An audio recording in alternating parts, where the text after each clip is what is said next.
حذاري حذاري، إن اللص يقوم بسرقة لوحك الشمسي. حذاري حذاري، إن اللص يقوم بسرقة لوحك الشمسي.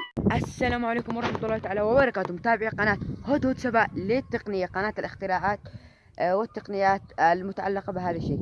اليوم عدنا إليكم بعد طول انتظار من ريف اليمن هذا الجميل.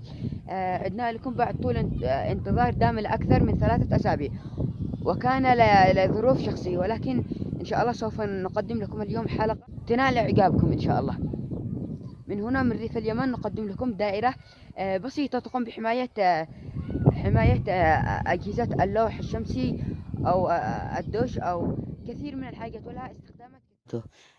الأدوات التي راح نحتاجها هو أحد القطع الإلكترونية مركبة الليرة، تأتي بعدة أحجام وأشكال.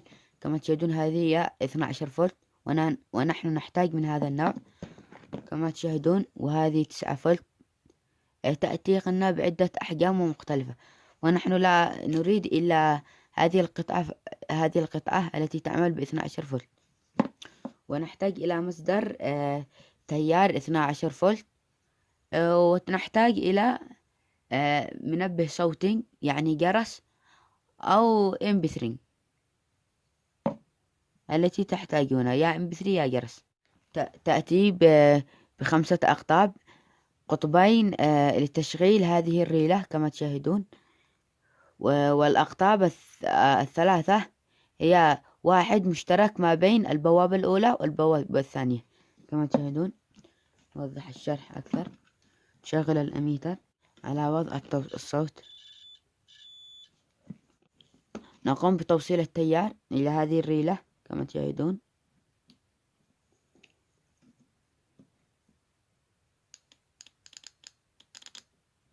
بهذا الشكل، ونتفحص الأقطاب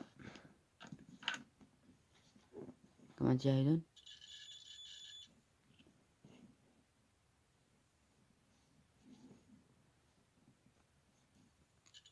كما تشاهدون البوابة هذه مع هذه عندما يكون موصل التيار تكون مفتوحة، أما البوابة الثانية عكس ذلك، عندما يكون موصل التيار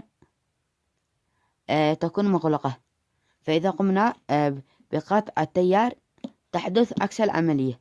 كما تشاهدون انغلقت هذه البوابة وانفتحت البوابة الأخرى، فنحن راح نختار هذه البوابة مع هذه. هذا هو المخطط الذي سوف نقوم بالبناء عليه.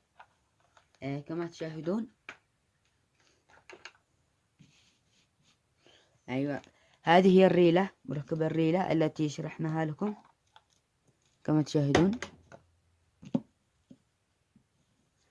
وهذه بطارية 12 فولت، وهذه هي MP3، أو بالإمكان استبدالها بجرس يعمل ب12 فولت كما تشاهدون. هذه هي الريلة كما تشاهدون.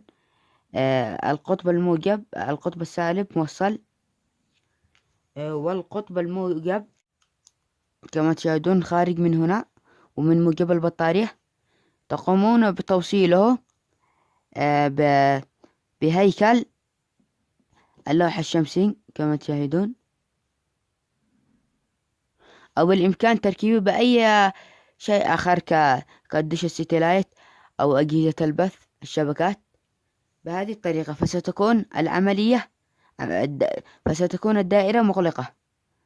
كما تشاهدون السالب مركب إلى البطارية، والموجب أيضا مركب إلى الهيكل، ثم راجع إلى الريلة.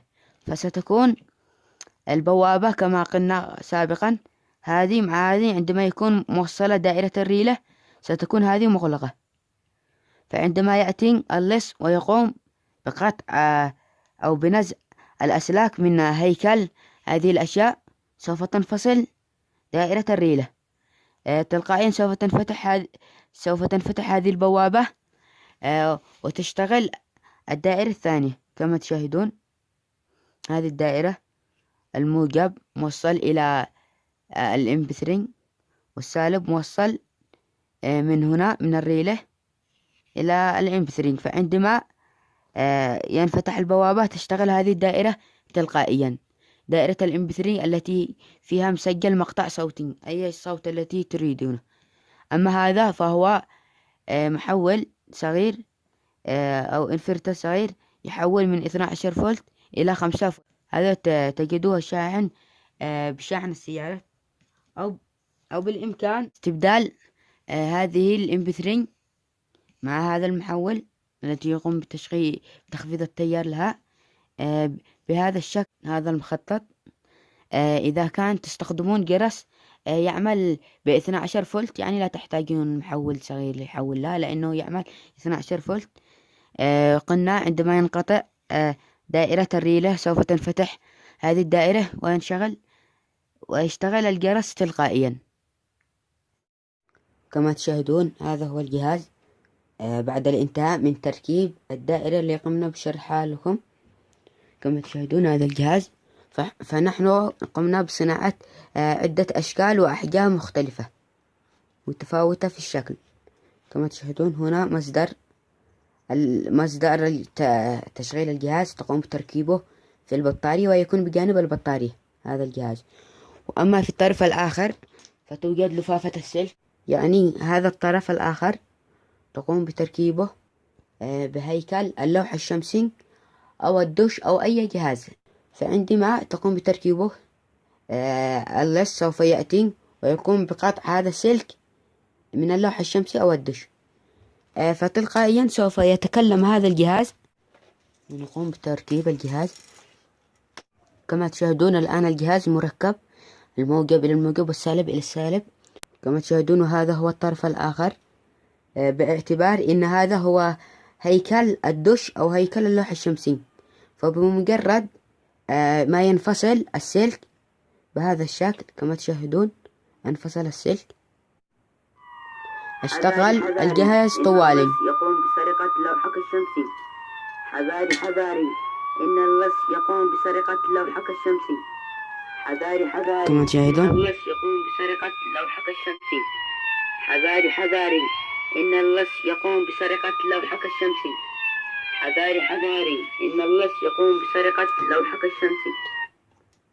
كما تشاهدون فبالإمكان أن تقوم بتغيير الصوت المسجل بداخل هذا الMP3. انتهينا بالأخير إلى نهاية المقطع. أتمنى أن هذا الفيديو قد نال إعجابكم.